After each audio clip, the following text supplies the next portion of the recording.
Di pertemuan kali ini aku akan meresensi buku untuk memenuhi tugas mata kuliah Bahasa Indonesia. Assalamualaikum warahmatullahi wabarakatuh. Perkenalkan, nama saya Desi Puji Astuti. Saya dari Prodi D3 Keperawatan Universitas Widyasada Semarang. NIM saya 2005012. Di sini saya akan memenuhi tugas mata kuliah Bahasa Indonesia oleh dosen Bapak Andi Maulana SPD MPD. Ini aku akan meresensi buku dengan judul Heaven on Earth karya Kakak Haye. Penerbitnya yaitu Gagas Media. Tebal buku ini ada 256 halaman dengan ukuran bukunya yaitu 13 cm kali 19 cm. Ini adalah cetakan pertama dari Kakak Haye yang diterbitkan pada tahun 2011. Buku ini dicetak di Jalan Haji Montong nomor 57 Cianjur, Jaksara, Jakarta Selatan. Ini adalah buku jenis novel fiksi. Biasanya kisaran harganya sekitar 40 sampai 45.000. Kita bisa dapat buku ini ada di Gramedia, biasanya ada sama toko buku yang terdekat. Kakak Haye lahir dan dibesarkan di Samarinda 3 Juni 1988. Ia memang gemar membaca novel, mendengarkan musik sejak SMP ya. Bakatnya itu terus diasah selama SMP ke SMA. Dia belajar membuat puisi, kayak membuat novel, itu melalui otodidak, sehingga terciptalah suatu karya pertamanya ini, yaitu Heaven on Earth. Hingga sekarang dia masih belajar menuntut ilmu di kota pelajar di perguruan tinggi Sekolah Tinggi Multimedia atau MMTCI di Yogyakarta. Nah, novel ini menceritakan tentang seorang anak remaja yang memiliki orang tua tunggal yang diharuskan menjaga adiknya seorang diri. Di saat ibunya bekerja untuk menghidupi adiknya dan si remaja tadi, anak remaja tersebut adalah bernama Clara. Clara juga mempunyai sahabat karib yang bernama Lauren. Nah, hal ini membuatnya sangat membenci adiknya karena ia merasa adiknya itu telah menghancurkan semua kehidupan remajanya. Tuntunan dan peranan sebagai ibu membuat Clara seperti burung kecil yang baru terbang. Namun dunia telah menuntutnya untuk belajar dalam waktu yang singkat. Akhirnya Clara pelan-pelan mulai menuntut kepada ibunya. Ia telah selalu menjaga adiknya, menomorsatukan adiknya. Itu tuntutan Clara. Dan ia ingin seperti teman-temannya yang lain, yang bisa bermain dengan teman, bisa keluar dengan teman, seperti itu. Nah, di suatu hari saat Clara dan Lauren ingin membeli makanan di kantin, waktu saat jam istirahat, Clara dan Lauren bertemu dengan kakak kelasnya. Clara sangat menyukai dan mencintai kakak kelasnya itu. Sebut saja namanya itu Naga. Dalam artian Nagasaki ya namanya. Dia adalah anak 12 IPA. Seiring berjalannya waktu, mereka sering bertemu, sering bermain. Itu membuat benih-benih cinta di antara Clara dan Naga. Naga pun juga sering ke rumah Clara dan berkenalan dengan adiknya, bundanya dan juga bundanya Clara. mengingat anak sulungnya itu sudah mulai semakin dewasa atau beranjak dewasa. Bundanya pun menyetujui hubungan Clara dan Naga. Naga juga sayang sekali dengan adik Clara yang bernama Alan.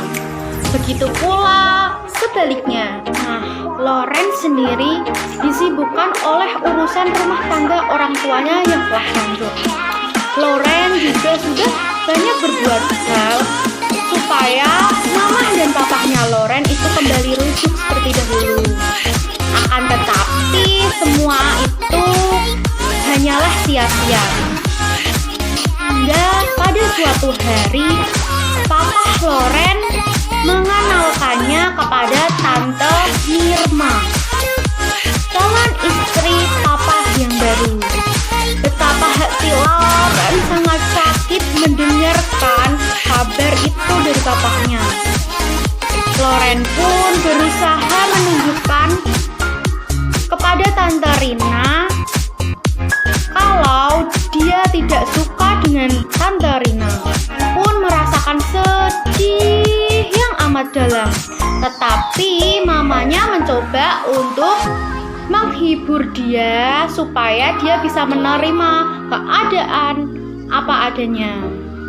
Loren pun sadar, dan dengan hati yang terpaksa Loren menerima papa yang dia sayanginya itu menikah dengan Tante Rima. Kelebihan dari buku atau novel ini yaitu kata-katanya yang lebih mudah untuk dipahami, sehingga pembaca dapat terbawa suasana, dan kisarannya pun mengajarnya kepada kita tentang arti sebuah persahabatan dan arti sebuah keluarga yang seutuhnya.